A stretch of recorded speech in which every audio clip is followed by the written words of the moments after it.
All right, family, I'm back with part 2. This might become a little mini series. So, anyways, let's go ahead and continue going. So, I went on ahead and said, let's go back here. All right, so I'm gonna back it up and go back to what Caiaphas was saying when they was talking to Caiaphas about everything, because they was really scared of Hamashiach. Okay, here's this man that he has so much pull right now, so much power and authority, and he's just a man, right? And these Pharisees and these high priests, so-called Jewish people, who was under the Roman rule or whatever, or in bed with the Romans, the Roman government, who had, they were overseers over us, had their foot on our necks, pretty much.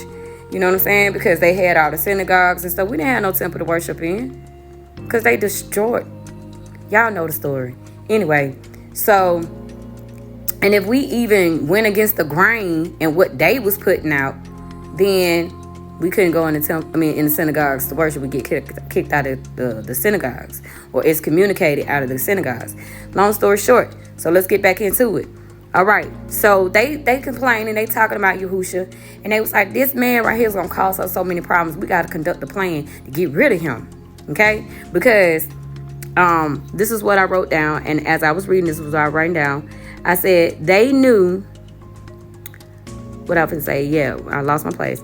I said they knew that you were waking people up and gaining power as a leader, and they didn't want the Romans to take away both their place and nation, meaning their authority and status.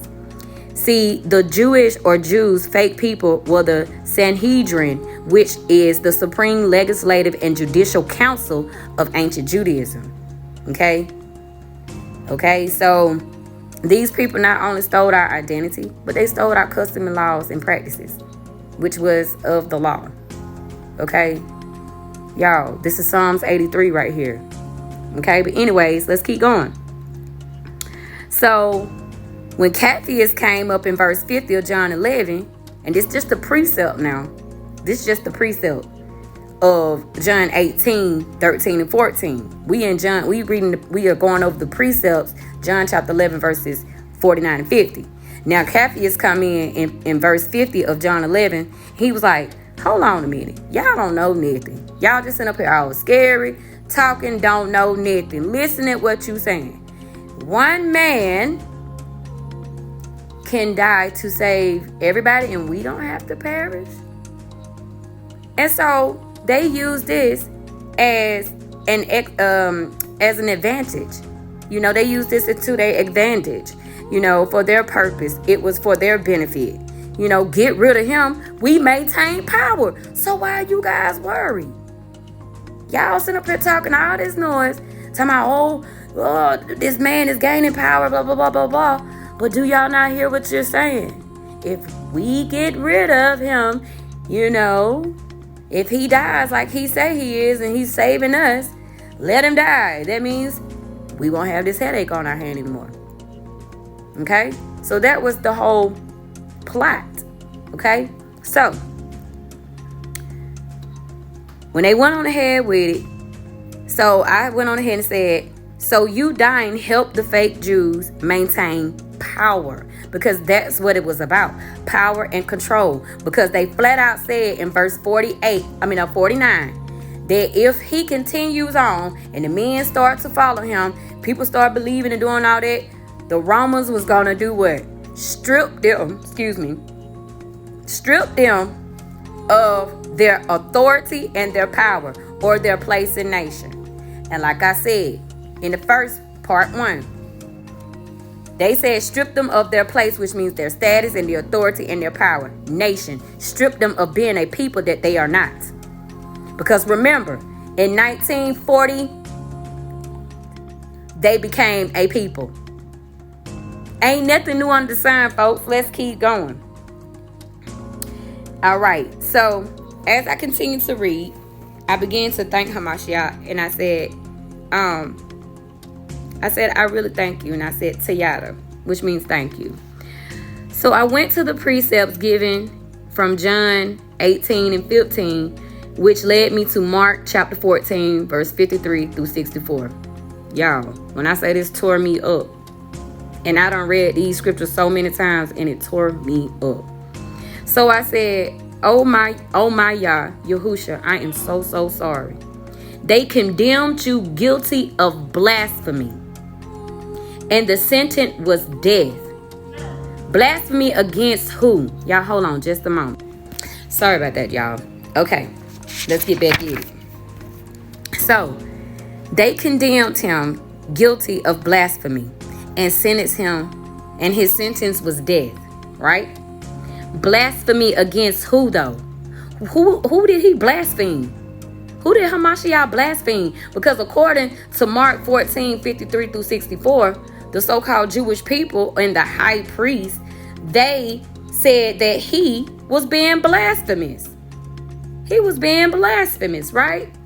So I said, but you never said you were Abba, because we finna get the script, okay?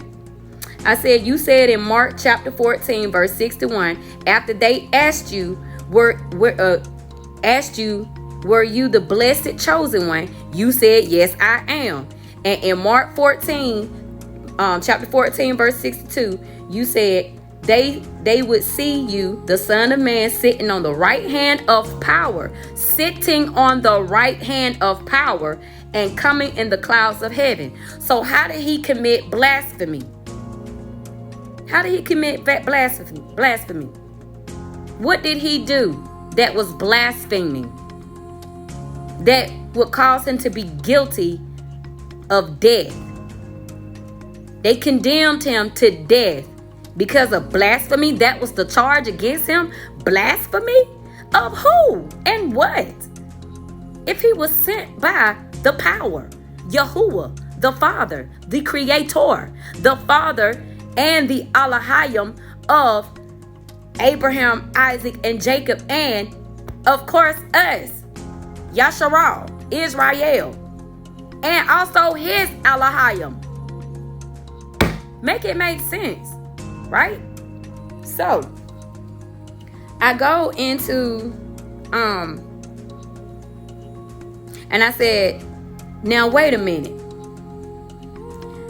How are they going to fix their mouths to lie like that, saying, you being a man, makest thyself a god, when you didn't? See, that's what they said.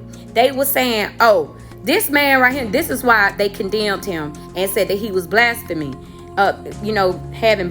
doing blasphemy, because they were saying that he was making himself to be the Most High. No, he wasn't.